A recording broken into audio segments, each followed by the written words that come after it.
This is a webinar related to pickup, delivery, shipping. There's these methods for getting things to customers in a different way. Maybe before you were direct marketing, selling directly in a retail environment or something like that. Or maybe you aren't selling anything yet at all and you're interested in exploring this. But this is the topic for today. We'll go ahead and point out we have scheduled for next week another webinar. This one related to how to add your farm business to Google Maps. And so if you are trying to get found in the physical world, this is a really good place to start. This is where a lot of people go to find a physical location. But you can also search within Google Maps to try to find nursery stock if you're, selling that kind of stuff, or if you're doing, value-added products or something like that.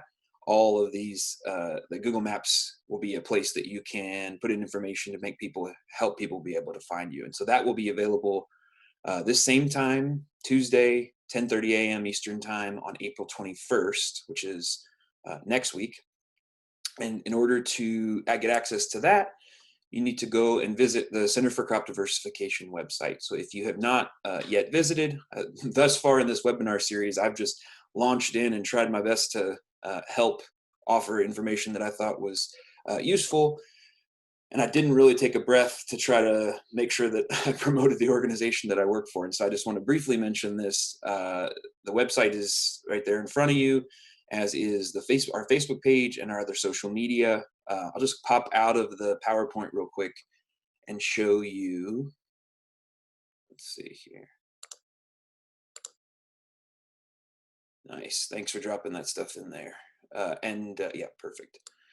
So pop over here and just show you. So this is the website, and on the main page here, right at the top, we have a link to the webinar registration, which will take you to this page here.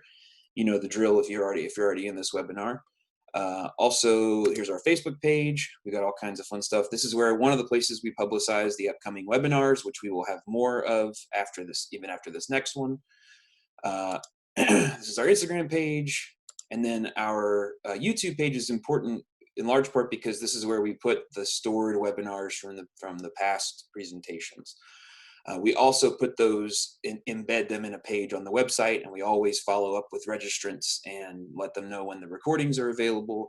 So again, if you're interested in any of this stuff, getting on the page and registering is a good idea. Okay.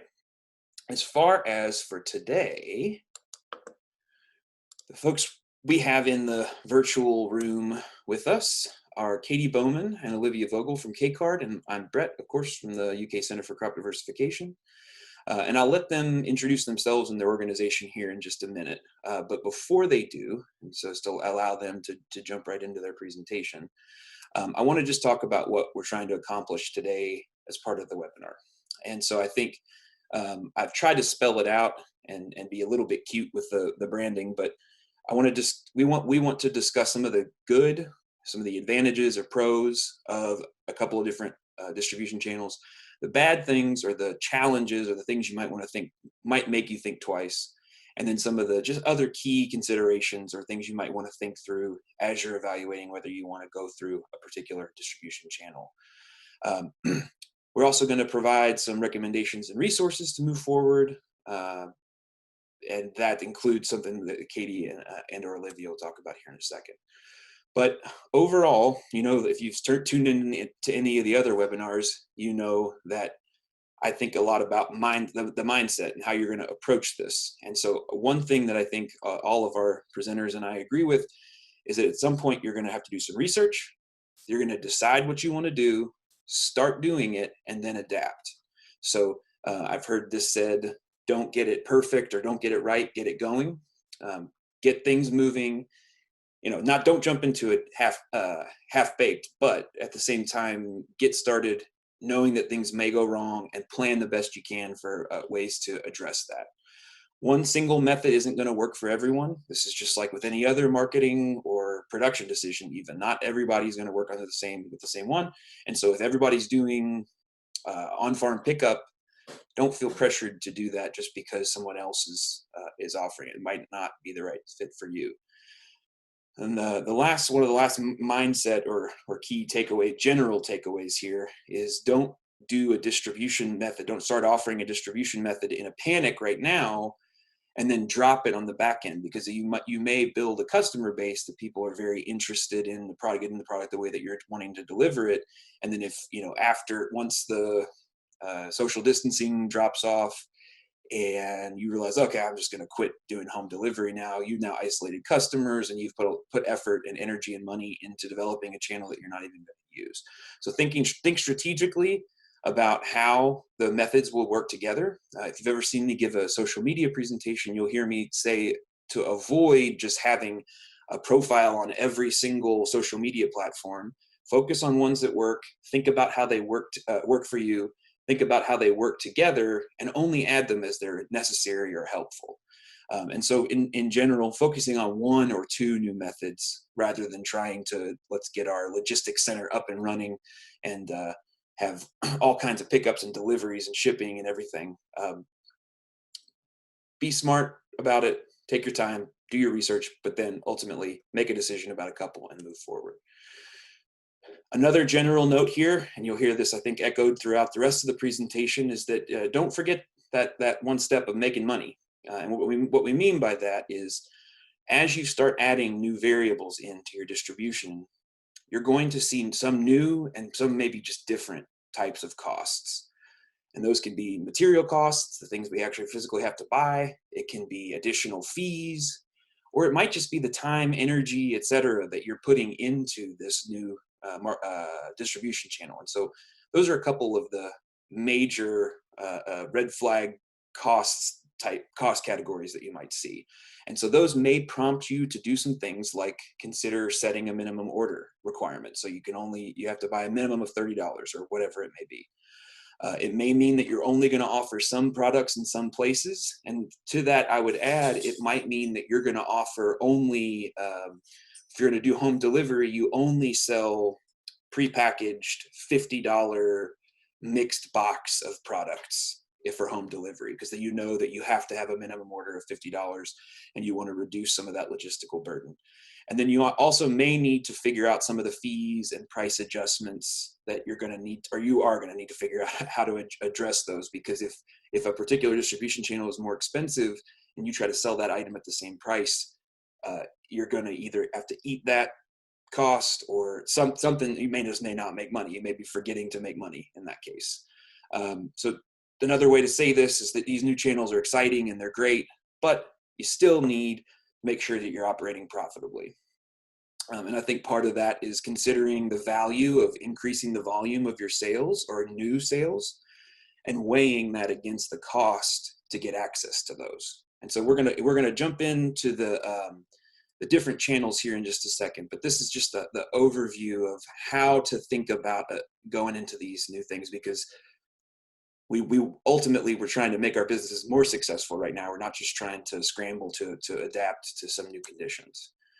So at this point, I'll turn it over and ask Katie and Olivia to introduce themselves and also to give a brief overview, because one of the key resources, one of the key takeaways from this webinar is that K-Card can offer a whole lot of support to our Kentucky producers. I know we do have some people from out of state, and for that, I'm sorry, but the overwhelming majority of people in the room are from Kentucky. So I'll turn it over to them. It'll pop back over to me just very briefly, and then we'll jump into Katie and Olivia starting off and covering some of those distribution channels. Thank you, Brett. As Brett mentioned, my name is Katie Bowman. I am the Marketing Communications Specialist with the Kentucky Center for Agricultural and Rural Development.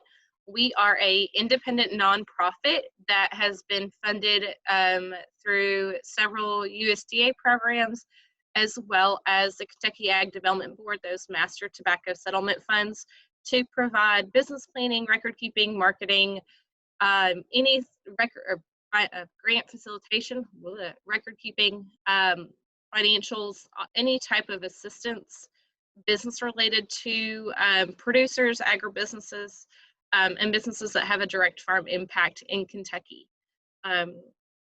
All of that means is on a normal day in a normal setting, we would come to you, work directly with you one-on-one. In today's world that is rapidly changing, we work with you directly through the phone, through video chat, whatever it might be to help you with your business. we can provide one-on-one assistance for setting up retail stores, to setting up websites, to setting up social media accounts, kind of working through that marketing plan and marketing strategy, working through that distribution strategy and what does that look like as far as your time constraints, your business's restraints, where your customers are, where you want your customers to be, and how to reach some new customers because as you all know, people are now homebound and they are looking for ways to get more, they've got more time on their hands. More people are cooking, more people are utilizing the internet to find new products, to find new businesses, taking references from friends and family who have experienced purchasing local, and you are new demographics who might not have purchased local in the past are now purchasing local, and that's a nationwide trend right now. So we're here just to kind of provide support in any way that we can. 90% of our services are at no cost to you because of the funding that we receive. We do some cost services, and those are generally business management and operations analysis, feasibility studies, and some operational reviews as well. And so if you've got any questions, feel free to put them in the chat. Both Olivia and I are on here as presenters, so we can see all that and we can answer questions. We can give out our contact information as well and can answer questions via email, text, or call. So we look forward to talking with you, and if there's anything that we can help with directly, please let us know, and we'll work with you on that. Olivia, do you want to introduce yourself and to talk a little bit about that? Sure, yeah. My name is Olivia Vogel. I'm a business development assistant with K-Card. Katie gave a great overview of what we do.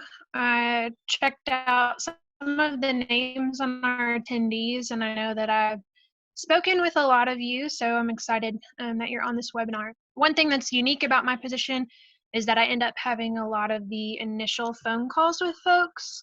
So if you want to come in through the K-Card doors, you don't have to come through me, but a lot of people would come through me to do that initial call and just learn about your business and provide some initial resources. So, yeah.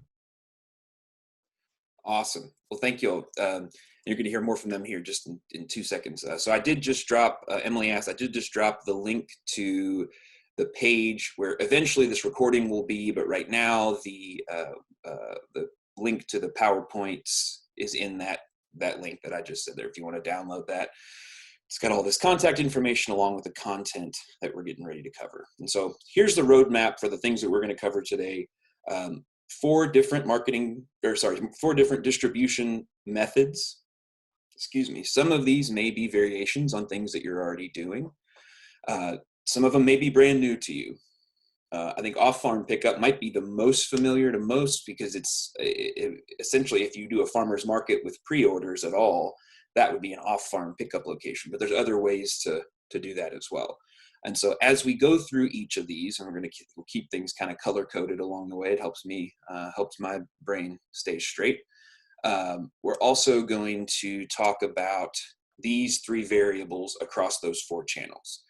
So we're going to talk about the good things, some of the advantages, and you have to remember that the advantage of a given channel has nothing to do, it's not that it's a good or a bad channel to itself. It's partially based on what your strengths are, what your goals are, what your resources and time and energy and interests look like.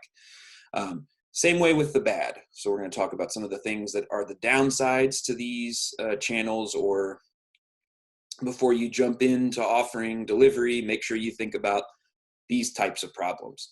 The last one here is the important things. So these are just key considerations. This is also an opportunity. Katie and Olivia work with a lot of different people, and so they're familiar with a lot of different other places we can go for information, and so they'll be sharing some of that as well. I'm not going to make them do all the work. I'm going to try to help as much as I can, but I think we're going to have them talk for the majority of this. So again, part of the goal here is to make sure that you know about K-Card and that you're able to connect with them, but also give you a quick rundown. So without further ado, I'm going to go ahead and jump in. And I think, Olivia, if it's all right with you, we'll start with you with talking a little bit about on-farm pickup. And if you want to let me know, I can advance the slides for you, and we'll do it.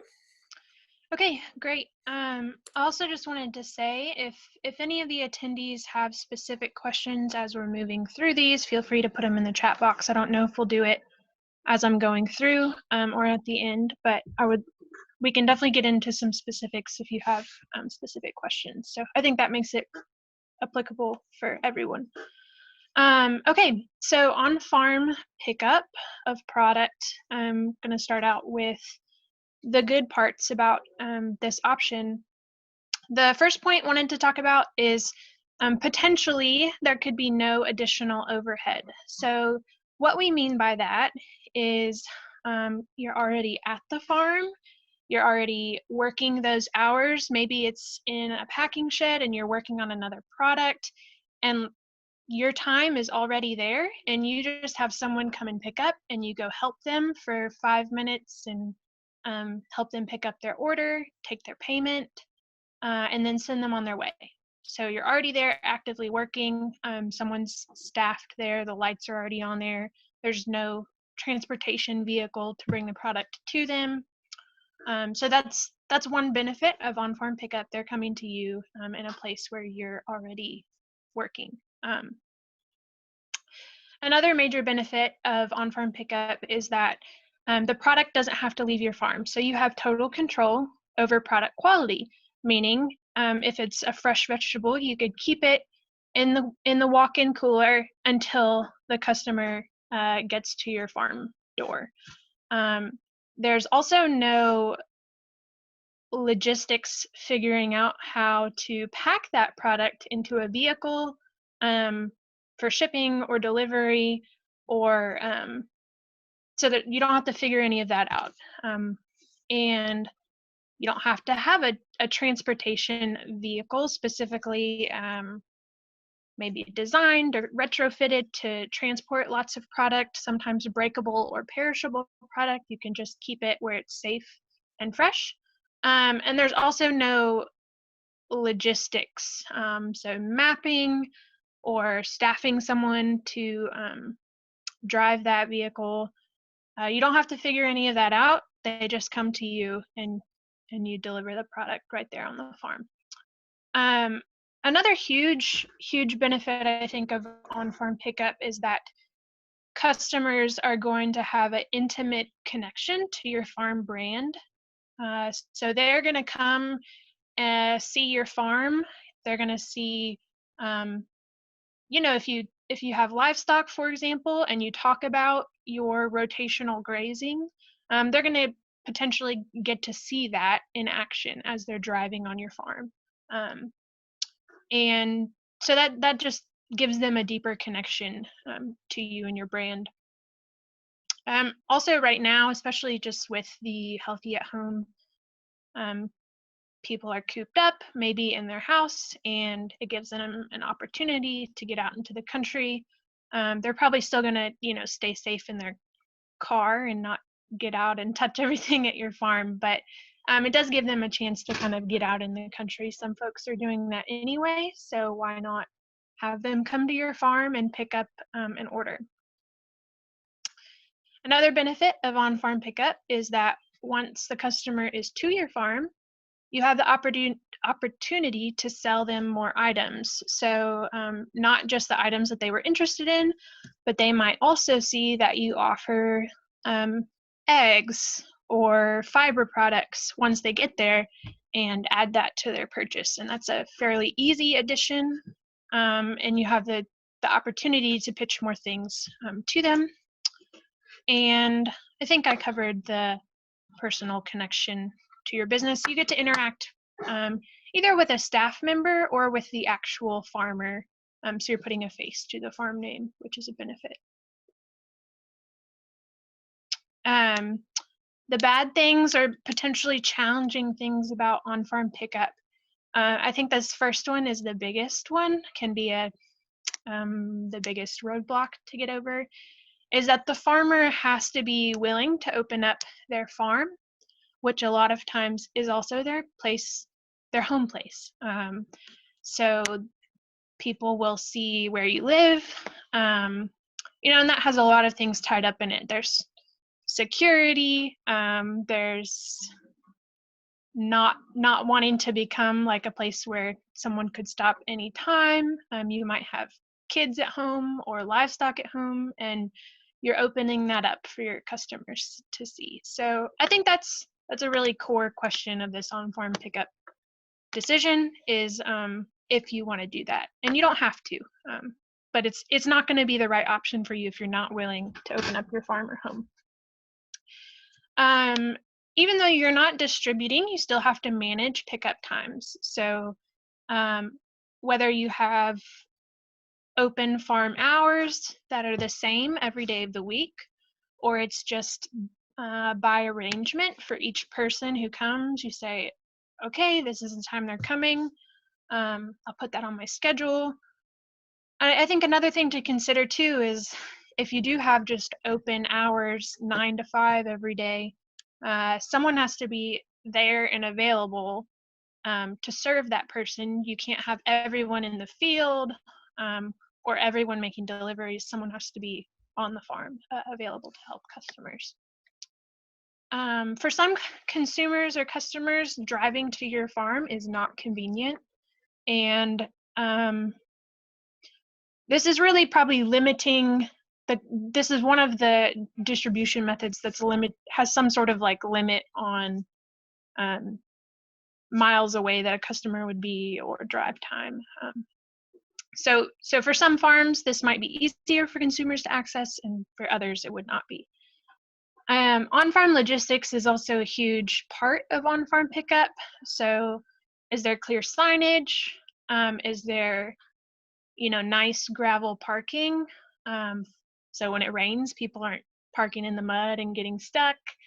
Are you offering curbside pickup? Do you have like signs, especially during this virus? Are there clear signs about what someone should do once they get on the farm? And depending on the level of maintenance you want to have for your customers, keeping things landscaped, mowed, keeping all the animals in their fences, not out of their fences, is going to be pretty important when you're having customers on the farm.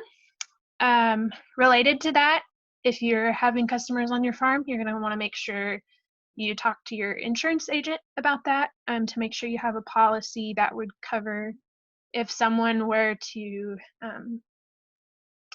get out of their car and, touch an electric fence, or that would be pretty harmless. But, there's dangerous things on a farm. So you just want to talk about that with your insurance agent. And a lot of people, it might not be a huge change from what you already have, but you want to talk about it and maybe put up specific signage that can cover your liability.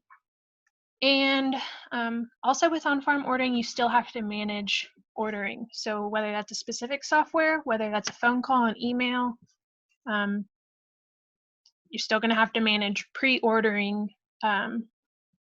Especially in this time, you might not have to manage pre-ordering in the future if people are just welcome to come and stop by, but it's definitely still a component.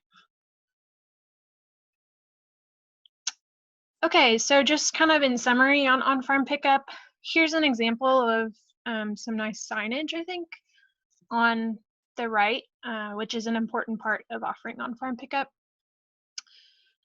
We encourage you to be realistic about this option.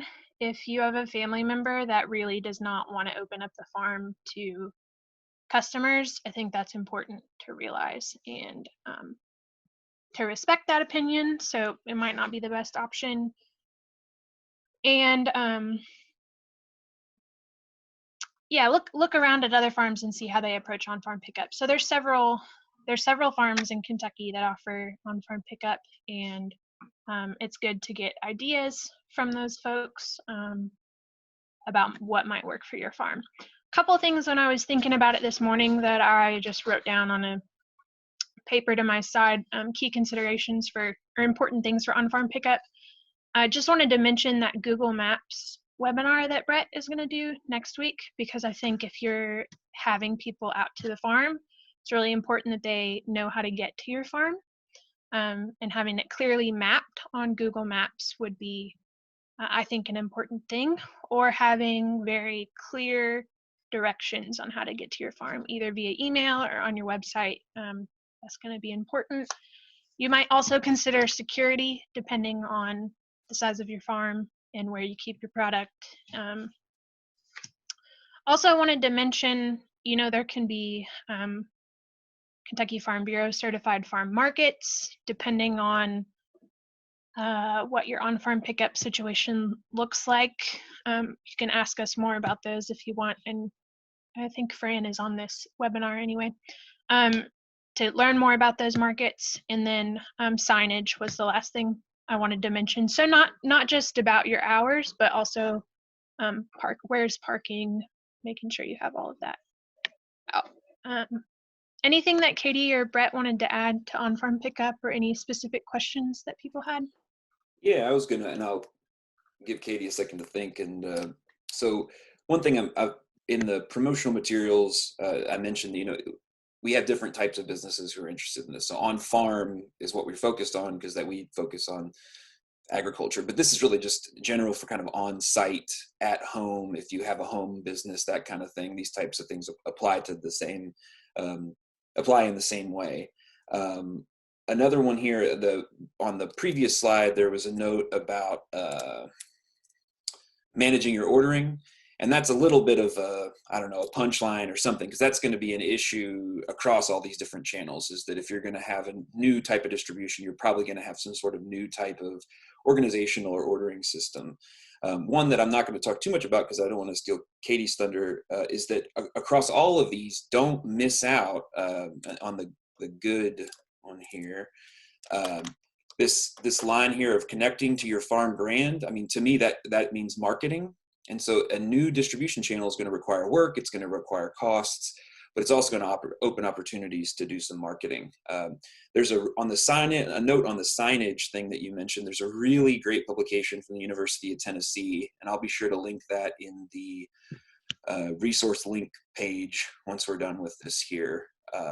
And side note about the electric fence, I went for on-farm pickup one time and I grabbed an electric fence, and before that I had a full head of hair, and afterward well, you see what's before you. So, but luckily they had insurance, so it was no. But yeah, that insurance thing, make sure that you're communicating. If you have an insurer who doesn't usually work with agricultural products too, this might be the time to branch out and think about that. Like there's some differences there that certain agents will be more used to dealing with. Katie, do you have any other? Yeah, one thing that's really nice about the on-farm pickup too is for our home-based processors and even our home-based microprocessors, there is now a piece in the new House bill that allows you to do online ordering. What it does not allow you to do is to do online ordering and ship.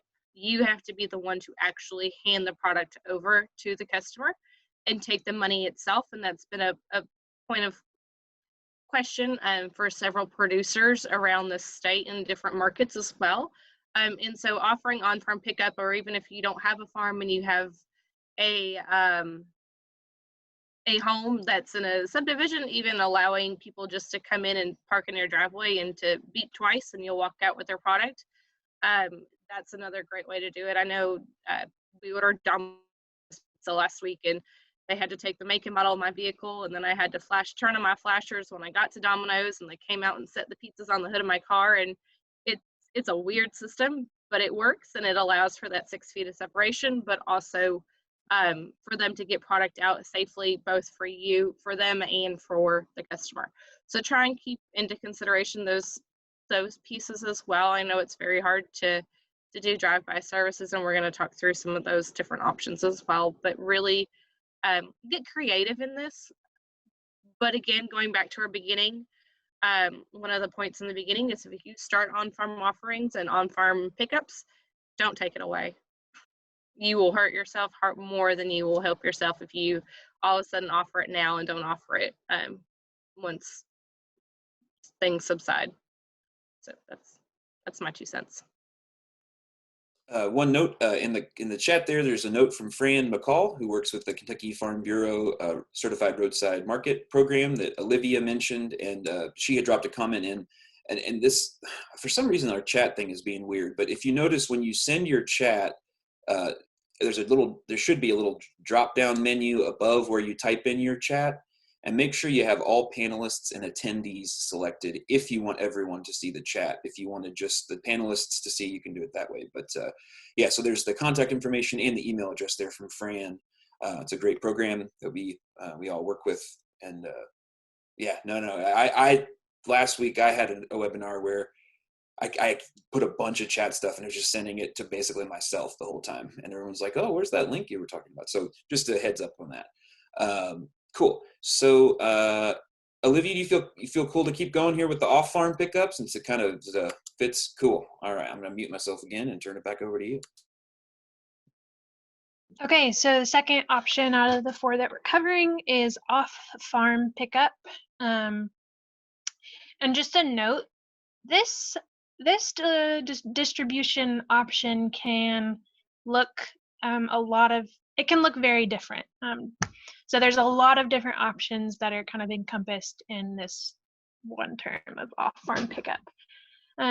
One specific distinction I want to make just before I get into the good and the bad and the important is that your off-farm pickup can be staffed or it could be unstaffed. So that's a key consideration. So the good things about off-farm, Olivia, could you real quick? Could you real quick just say what you mean by staffed and unstaffed? Yeah. So by staffed, I mean at an off-farm location, such as maybe a small independent grocery store, when your customers come to pick up your product, you might have a staff member from the farm. They're distributing your product from 4 p.m. to 6 p.m., which is when your scheduled pickup is. So they come up and they see an Olivia farm employee giving them their product. The other option would be that if it's unstaffed, I have a relationship as the farmer with, or the business with that pickup location, such as a small independent grocer. And I go into say my pickup is from 4 to 6 p.m. I go in at 3 o'clock, deliver all my product, leave. It's there. Customers come and pick up their pre-ordered items. That might be a CSA. That might be a monthly meat delivery. But there's going to be different good things and bad things about having a staffed or unstaffed off-farm pickup. So, okay, that's clear. So the good about off-farm pickup is going to be many of the cons about on-farm are going to apply to the good of off-farm. So you don't have customers coming to your farm or your house. So you don't have to landscape or mow the grass if you don't want to, or keep all of your animals inside of their fence, etc. You don't have to worry about that. There is potential additional consumer convenience. So maybe your farm is 30 miles out of town, but the independent grocery store is within 2 miles of 40% of your customer base. That would be convenient for them to pick up probably rather than driving out to the farm. And I just wanted to make a note on the consumer convenience. I think it's important to think about if you're going to choose your off-farm pickup location, either one, where you have existing customers, if you know where they live, like what zip code they're in, picking a spot that would be convenient for your existing customers. Or the other way that you could look at it is, where do you want to gain customers? Is there a specific zip code where you want to gain customers? And choose a pickup location in there and do like targeted marketing in that area. So be strategic in picking a off-farm pickup location. The marketing opportunity in the community is huge. So if you're coming off the farm, you're probably using a vehicle to do so.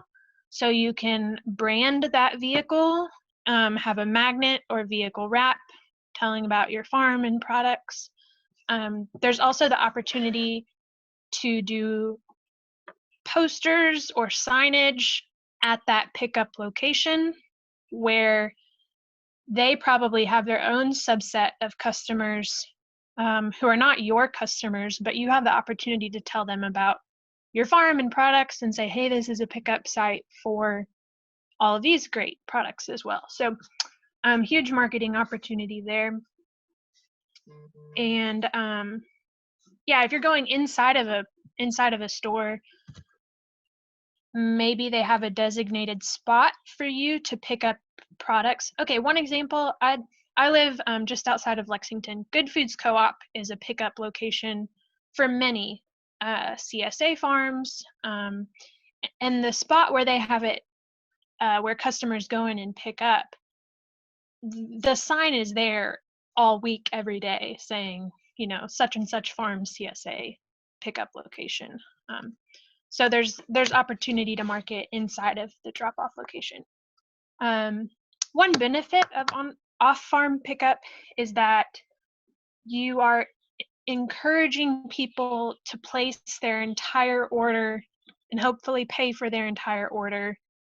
There's no option to add on once they get there. So anything that they want, you're going to have full payment, and encourage them to put that order in ahead of time so you know exactly how much to harvest, etc. There is definitely a potential efficiency gain relative to traditional retail. So that means you're not staffing someone. Well, it depends how you set it up, but you have your pre-orders and you go and you drop off, or you go and staff it for 2 hours rather than being there for 8 hours not knowing if you're going to sell anything. And like I said, many of the cons of on-farm are pros to this option.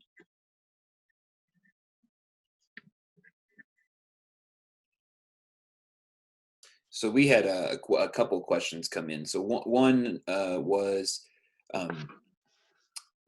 are there protocols for farm stands about customers looking, pointing, but don't touch, we bag, et cetera, right now amidst the COVID-19? And I responded in the chat just saying, in general, the recommendation is that you do not allow customers to handle the products, pack them yourself, and or offer prepackaged items as much as possible. I mean, this was even in the governor's address a couple of, maybe earlier this week or last week.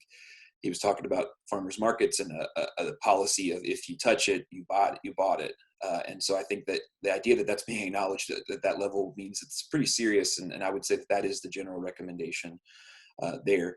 Another one came in here from one of our friends, excuse me, from CFA, Lori, saying, what other ideas do you all have, or do people have for off-farm pickup locations or approaches? And so you all mind to maybe just weigh in with that real quick? Yeah, I'll give a few examples. So especially if you're selling a healthy food item, yoga or fitness studios can be a good partner because their target customer is going to match potentially with your target customer for your health food item. So that's great. Yoga or other, you know, fitness or health coach sites. I mentioned independent groceries and aviation, institutional partners, so hospitals or schools, or businesses like workplace deliveries can be an option. Another option is just maybe you have like a super customer and up their porch to you in a neighborhood in town. So that's one example. Anyone else have any other key examples? Farmer market, like Brett mentioned. If you're going to be doing off-farm pickups, focusing on kind of essential stores right now. So yeah. I put this in the comments as well, but grocers, whether independent or even large, if your local Kroger has a very large parking lot, or your local Walmart just kind of setting up in the back and talking with the store manager and explaining what you're doing is another great way to get into some of those more larger stores, especially if they're locally managed. Your local convenience stores, I know right down the road from me is kind of a convenience store restaurant. And with the amount of traffic that goes through on my road, if it would be a great opportunity for people. Your local hardware stores or nurseries, those are also another really good option that works even during non-pandemic times. And your restaurants and kind of your local hangout spots are other good options right now, because it drives traffic to them, but it also encourages people to buy some for later. And I think, the thing you mentioned about the parking lot, that the pickup location doesn't have to be in a physical building. It can be the equivalent of a farmer's market stand, a pop-up kind of thing. I know the CSAs, some of the CSAs we've been members of in the past have had it just in a parking lot. And so I think that was a good, I think to potentially blend your marketing with your pickup location too. Like, for instance, if there's a local church that there's a lot of people who are members of that may be interested in purchasing, maybe you belong to the church or somebody does. Olivia mentioned the institutional stuff, but if you sell to the people who all work at a hospital and trying to work out a pickup location there, just like she said, those are the other things that jump out to me.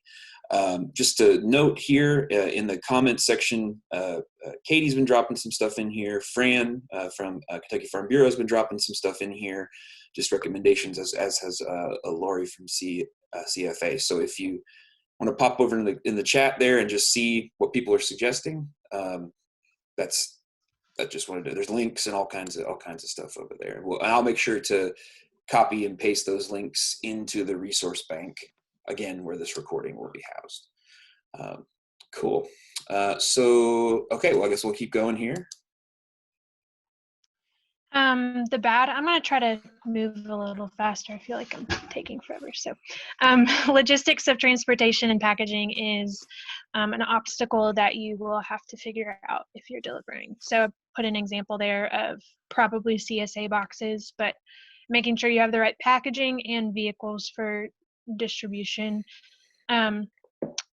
Also just managing that distribution route, and we can get into more of that later, but like optimizing your route for delivery, thinking about the school bus is going to be going through there, then like you don't want to get stuck behind.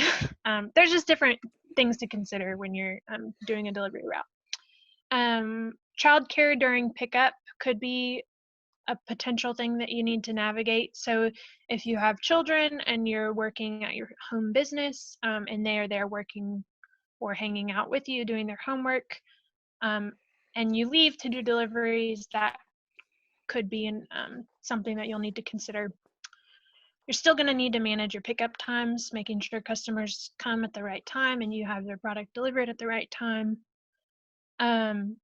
Partners, if you have an unstaffed pickup location, partners may not take good care of the product or know about the product.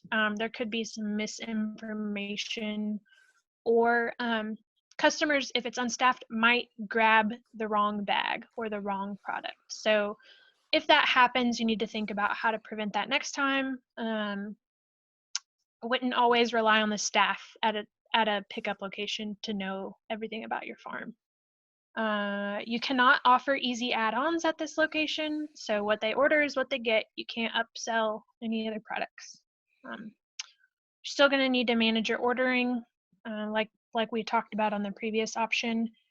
And curbside low contact, I don't really know what that means, but I'm sure it means something. It just means if you're gonna right now, you may have to figure out the logistics of how to offer a curbside low contact option in addition to the standard pickup. And I think just one thing I'll mention while I have stepped on your toes is with all of these right now, and it's the COVID-19 pandemic, you're going to need to have protocols for managing crowds the same way that farmers markets are, the same way that grocery stores are. So a lot of these principles are going to be the same regardless of whether we're in the midst of social distancing. But in particular, even if you do off-farm pickup, that doesn't keep people from swarming to your stand. And so thinking about ways to manage that. Yeah. And then the important, like I said at the beginning, you need to decide whether it will be staffed or unstaffed. Here's an example of the University of Kentucky's CSA, so they have a staffed off-farm pickup location, and yeah, that's a great example. And make sure, yes, communication with the owner of a pickup site is really important. So keeping them in the loop about what you're doing and when. Also, I think, and I saw that Lori mentioned in the chat box, like there might be an exchange for the hosting that pickup site. So you might be giving them some product, or even just the draw of consumers to that location might be enough of an incentive. Let's see. Yeah, so managing relationships and expectations was one of the important things I had written down. Okay, I think that's all, unless anyone has any other comments or questions on this option. So Katie's dropping some notes in here from the KDA. Yeah, so that you can read the notes over there in the chat. Thanks for doing that, Katie. Katie, do you want to talk a little bit about delivery? Sure. So delivery is a great method of getting your product from your house, from your farm, to your customers. It is very convenient for the customer. It is very convenient for them to be able to purchase online and then have it show up at their doorstep. And you are able, like I said in the beginning, there are more people who don't normally buy local who are now buying local because of food safety, because of the dip in the supply chain for grocers and national and regional retailers around the United States right now, with various processing facilities closing down due to different, whether they are outbreaks or just lack of staff available. And so delivery is a great option to really increase your local customer base. You have better control over the product. So if you have a customer coming to your farm and they pick up a pound of ground beef, and they're like me and live 15 miles out of town, and by the time they get home, it's partially thawed, and then they just leave it on the counter because they forgot, the dog got out the door, their kids got running down the driveway, whatever it is, that if they get sick, that's on you. If you offer delivery, you know that product's getting to them in the best possible condition, and once it goes into their house, then it's up to them. But they're a lot more, how do I say this? They are more, your product is in much better hands getting to the customer. And it also allows you to market your products and market your farm driving around. And that's one of the ways that a lot of people forget that you can market, is by sticking, you can get magnets, you can wrap your vehicle, wrap a delivery vehicle, and as you're driving around, people are going to see those magnets, see those stickers, see that information, and Google search you, Facebook search you, and look you up and see what you offer, what you're doing, especially if they see you around town all the time. I know there's a lot of different food delivery options right now where I live, and I see them on the roads all the time. There's all these other different delivery options as well, and it's becoming more and more popular with people unable to leave their homes, or not wanting to leave their homes, or have been encouraged not to leave their homes. And so it's a really good opportunity. You can go to the next one. The bad. So delivery costs money. Gas costs money. It's cheap, but it costs money. And so that is one thing that you really want to make sure that you're taking into account, is how much it costs you to drive around. While gas right now where I'm at is $1.35 to $1.38, which is really cheap. I haven't seen that since high school. It's going to go back up eventually. So making sure that you're adding in a delivery fee, or and I'm going to discuss this a little bit with shipping too, but everybody wants free. They want free shipping, free delivery, free anything that's an additional cost instead of the product itself. And so having minimum orders, so if somebody orders $50 or more, then they can get free delivery, um, will really help kind of cover your costs. The other thing with the delivery option, and it kind of goes along with the pickup too, is the logistics side of things. Um, if anyone has ever mapped a cross-country tour, it is very hard to figure out the best possible route because there are several. And so getting the addresses, looking at the addresses of your customers, where they are, is it going to be a nice circular route? Is it going to be kind of like you're driving across the Himalayas and just jumping around from mountaintop to mountaintop?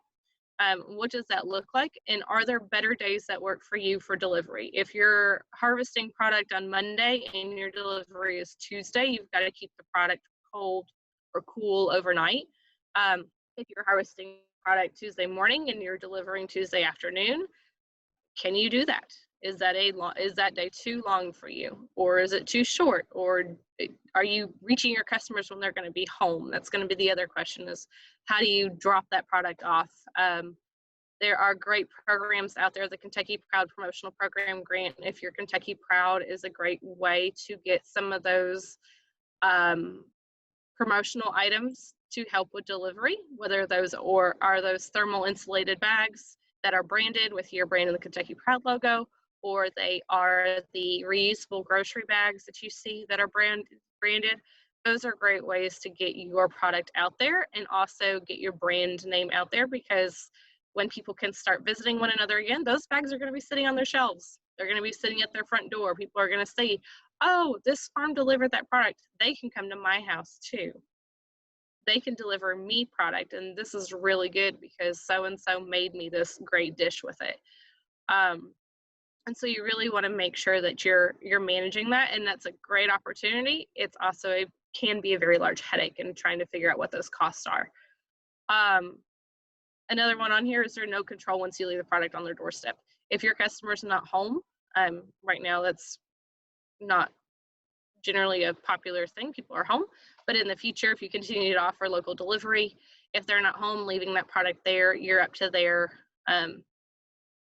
you're on their mercy on when they're going to actually be home or not. And so making sure that you're taking that into consideration as well, especially if you've got cold products such as meat or dairy items. You want to make sure that you've got some sort of device there to keep it cold, whether it's cool packs in a thermal bag or a cooler sitting on their doorstep. So going to the important, thanks, Brett. Set specific delivery days. This is really important because if not, you'll be running around like a chicken with your head cut off every day, people, when it's most convenient for them. Make sure that you're not making a special delivery for one person, even if it's your mom. Make sure that it's grouped in with somebody else, only because that is still gas going out and time going out, whether it's your time or your spouse's time or your someone in your family's time. It's time going out. Those costs can add up quickly. If you've ever just driven to, if you live far out of town, you've driven to and from town, take your average week, look at how many miles you travel. It's amazing how many miles you travel every week if you live far enough out of town. So take that into consideration, map your routes and look at what that's going to be. Right now, the IRS reimbursement rate for mileage is 57.5 cents a mile. So if you need a quick calculation on what that's going to cost you on your wear and tear on your car, tires, gas, all of that, take those miles and multiply it by 0.575, and that'll give you how much it costs you every trip you make, generally. And then be careful with setting up a precedent for your customers. If you're doing delivery 3 days a week and then post-pandemic, you're only going to be delivering 2 days a week, they're going to expect that third day. They're going to want you to come out that third day, whether it's a new group of customers or a different subdivision that you're delivering to. They're going to want that. If you are delivering products and it's in a nice, pretty, fancy cooler bag and you are bringing it to the door and knocking on the door and waiting in your vehicle until they come out, they're going to expect that too, post-pandemic. So make sure that whatever you're doing now is going to be able to continue once things start rolling back into normalcy. Questions? So one thing I do want to mention is that just as a general principle with both delivery and shipping in particular, a lot of the people who are tuning in would really love for us to give a webinar to answer their exact question for their exact situation. And as a consumer of presentations and webinars, I feel that way. As a presenter, I feel the opposite way. And so what I want to just emphasize, we mentioned the K-Card contact information. So if you would like to reach out and get some direct questions, help direct addressing some direct questions specifically related to your business, that's the way to do that. We're just trying to give you the snapshot here, the key considerations. That's just one thing I wanted to mention. And I think the other, just a little bit of a throwback to one of the earlier comments, was that you don't have to offer every single product through every single distribution channel. So it could very well be that your delivery is just a set box of a certain amount, and there's only one type of box and there's no exchanges because you want to minimize the packing and organizational logistics, and you want to focus on the delivery logistics. You could get as complicated as you want, but I think it's easier to add complexity than it is to take it away once it's there.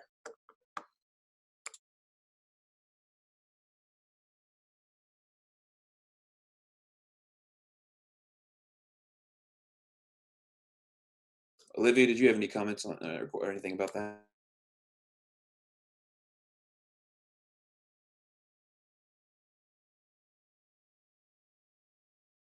No, I think y'all covered it. I wasn't muted. Perfect. Cool. We can keep rolling. Katie, if you don't mind to just talk a little bit about the shipping side of things, and then we'll wrap up. Is that okay with you? Or Yeah, no, that's great. Sorry, I was typing at the same time. Yep. Multitasker. All right. Cool. Shipping. So everyone now is shipping. It is a great alternative, pre-pandemic, post-pandemic, to reach new customers, to reach higher income customers who might not be within your driving distance. You can really reach anybody within an 8-hour drive from you, which is a 1-day travel time, 1-day delivery option. For me, I live towards Bowling Green, and so I could go all the way up to Chicago and all the way down to Birmingham. So I mean, you offer a wide range of places, depending on where you're at in the state. Go up, go down, go east, go west, see where you hit, and then start kind of tiering out from there. If this is an option that you want to do, it is a very costly option, and I'm jumping back and forth from good to bad, so I apologize, Brett. It is, sticking with the good, it is very convenient for the customers. I know I use Amazon and Amazon Prime all the time, and I just love having my toilet paper show up at my door when I forgot that I didn't have any. It's fantastic, especially now when it's not available. And it gives you convenience too, because you don't have to leave your home, you don't have to leave your farm to pack those boxes, to get them on the truck, to get them to the shipping reseller, and then get them out the door and to your customers. Everything can be done on farm, in your packing shed, in your home, in your basement, in your garage, wherever it might be, wherever your products are stored. And it's quick, convenient, and costly. So going to the bad. So the bad, it is costly. Cost. The average shipping box, not including any cold items that go inside of it, is $8 to $10 a box. That is on the higher end. If you buy very large quantities, they can be cheaper, but they are generally $8 to $10 for an insulated box. There are lots of things that you need to remember when you do search for boxes, things that I never would have considered prior to watching different webinars about it. One is the quality of the cardboard on the box. So is it easily squishable, or does it hold its shape even if it was thrown around on a truck? The type of insulation that you use, is it packaged, is it sandwiched in between the cardboard, is it a liner, is it just a styrofoam box inside of a cardboard box? What does that look like? How does that then reflect on your business if you are a if you are looking at towards the sustainable methods and what does that look like, those are going to be more costly than if you use styrofoam.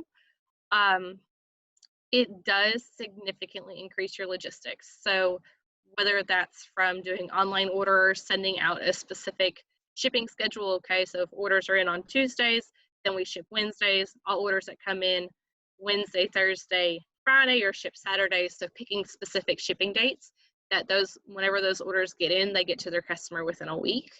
And then really looking at your shipping dates. So there are tons of great resources out there, and I think we're going to talk about a few of them at the end here, and I can always share some as well. But one is really looking at the shipping zones for UPS, for FedEx, for USPS, for any regional and local shipping companies you have, because those are going to really tell you, based on your specific zip code, how many days it takes for them to get to specific areas that are kind of zoned out from where you live. Packaging, there are tons of local packaging companies that create packaging that want to work with small businesses. They just don't have a foot in the door to figure out how to connect with everybody.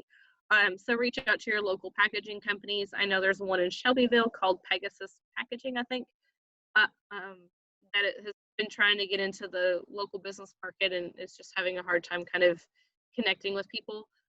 If there's somebody else in your area, connect with them.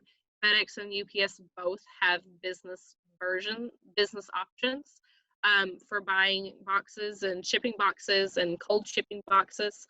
And so going back to the bads, again, the variable handling and freshness requirements, so shelf stable versus cool versus frozen.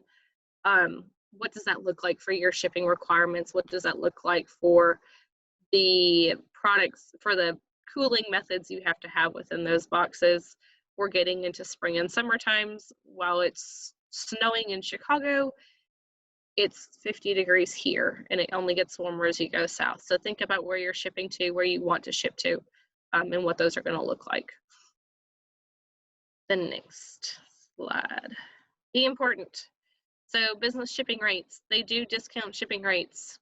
Remember that you're going to be shipping larger boxes than you would if you were just shipping to a friend or family. Volume discounts, again, people love free shipping. I was reading a study the other day that people who offer free shipping increase the amount of sales that they have by, I don't remember what it was. It was some crazy percent. 69% of people would buy versus the average. I think it was 69%. And nearly half of those people who do buy based on one-day shipping would buy more if they offer one-day shipping. So just trying to keep that in mind. Brett very nicely put the Gray's Cart webinar series. So Gray's Cart is a meat cold frozen shipping online ordering system and educational series. Right now they are offering their perishable shipping webinar, which is a 6-week, technically a 6-week program. It's got about 20 different webinars to watch, going from everything into introduction to perishable shipping to picking your region, your box template, what goes in your box besides the product, covering costs and pricing, testing your system, gaining access to their exclusive deals with FedEx and UPS, but also requiring minimum orders, setting up your regional shipping zones, setting up your pricing, and then how to create your actual shipments. It's normally a $1,500 course. It's now free through the end of April. You have to complete the course by the end of April as well. It's a caveat, but it is a great option. They've got tons of tools and tons of resources available. It's really worth the 5 minutes to sign up. And you don't have to enter any other information besides your contact information. And they are also doing weekly calls too. So if you have questions regarding perishable shipping, you can ask them as well. Another thing to remember is if you have an online store, or if you will be setting up an online store, making sure that that shipping integration is available. And so just trying to keep that pieces together. Steve, asked your question. It depends on what you're shipping. So if you're shipping alcohol, I know wine specifically, but I think this does apply for other alcohol as well. You have to look at state guidelines to see if you can ship alcohol into them. For meat, it has to be processed at a USDA facility. So that's everything from poultry to beef to lamb to goat to swine, hog.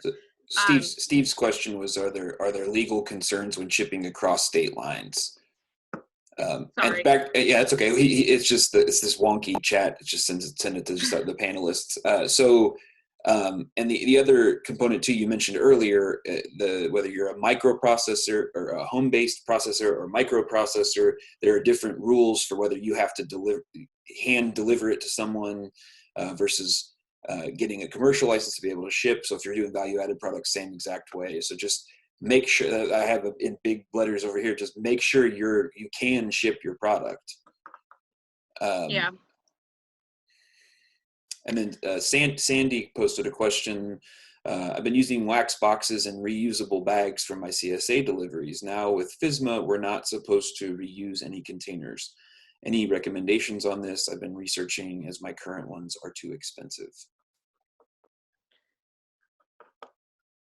I would say that I have seen a lot of CSAs shift away from wax boxes in the last 5 years to bags that are recyclable or disposable, not like reusable cloth bags, although there are some people using that too, but that defeats the purpose of your question with not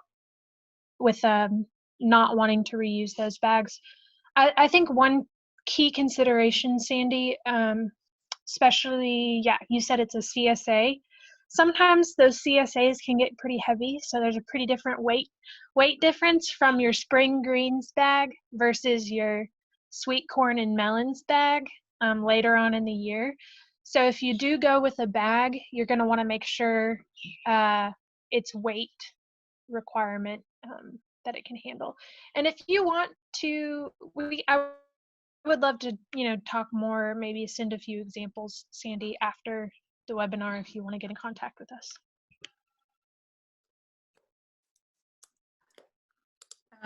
Awesome. Oops, sorry. Just with shipping, it is a lot to keep in mind and a lot to work out ahead of times, but it is very feasible. It is very possible. There are lots of businesses that do very well with shipping. If anyone follows Kenny's Cheese out of Glasgow, Kentucky, they have done a phenomenal job with shipping product and really encouraging local sales during the pandemic right now by offering discounted shipping, by offering online sales and local pickup, discounted shipping for local, so state delivery. So if you are shipping within the state of Kentucky versus outside of Kentucky, volume discounts and everything like that. So don't be afraid to, as Olivia mentioned with on-farm pickup, to kind of hunt around, see what other people are doing, see what their websites look like, see what their user interface is, and then try to expand on yours from there. Shipping is a great thing now, and it will continue to be a staple in people's households, especially with millennials and younger generations who are not the in-person going to the grocery store every week, or especially if you're shipping to larger metropolitan areas where Amazon Fresh or their partnerships with Whole Foods is now available, and they can get fresh fruits and vegetables delivered directly to their door on a daily, weekly basis. So it's really key, and it's something that you don't want to just jump into both feet and not plan ahead of time. So take the steps into planning with the shipping, and it'll definitely pay off. Sorry, Brett. No, perfect. So I've made the mistake of waiting too long to drop the link for the survey in before, and everybody signs off. And I'm like, oh, by the way, could you complete the survey? So I'm going to drop this in before we finish up here. Let me go get. It's actually on the page, but it's here. So that's the survey. If you would not mind to take the time to complete that, it really helps us to structure future training. And I'm not just saying that in abstract way, I'm saying that Katie and Olivia and I were looking at all of your evaluations and your registration questions ahead of time. So we really are using these things. So if you have something that we haven't covered or that you'd like to see us covered, that's a good place to give us that feedback, and also just let us know how things are going. So we appreciate you tuning in today. So I just want to go back to where we started, which is, as you go into this, keep this mindset for trying new things, which is do your research based on some of the recommendations and thoughts we've put out today, and just make a decision and go with it. You're going to have to adapt. You're going to have to change. Things probably will go wrong. Just make a plan. Particularly having a plan. Never assume that everything is always going to work out fine. At some point, something's going to go wrong, and that's just, that's true of life. I feel like I'm a motivational speaker now, but that's true of life as much as it is for your business. But in your business and in these distribution channels, it's the same thing. One thing isn't going to work. I think that there are some options if you have a particular consumer base, customer base that's loyal, to maybe potentially pilot something and let everyone know that it's a pilot, and we're going to see if it works.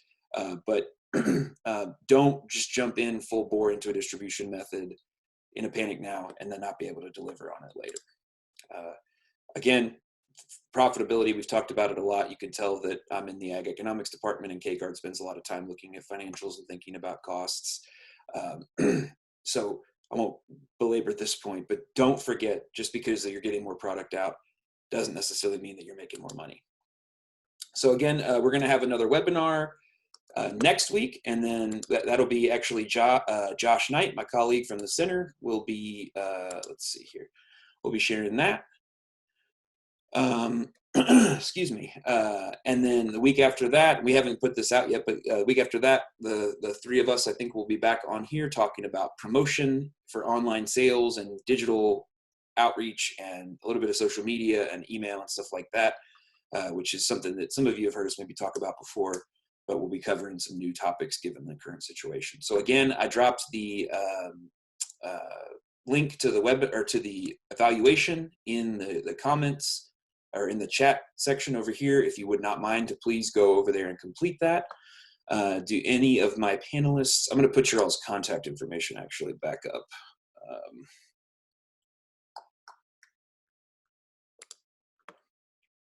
Katie or Olivia, do you all have any parting thoughts?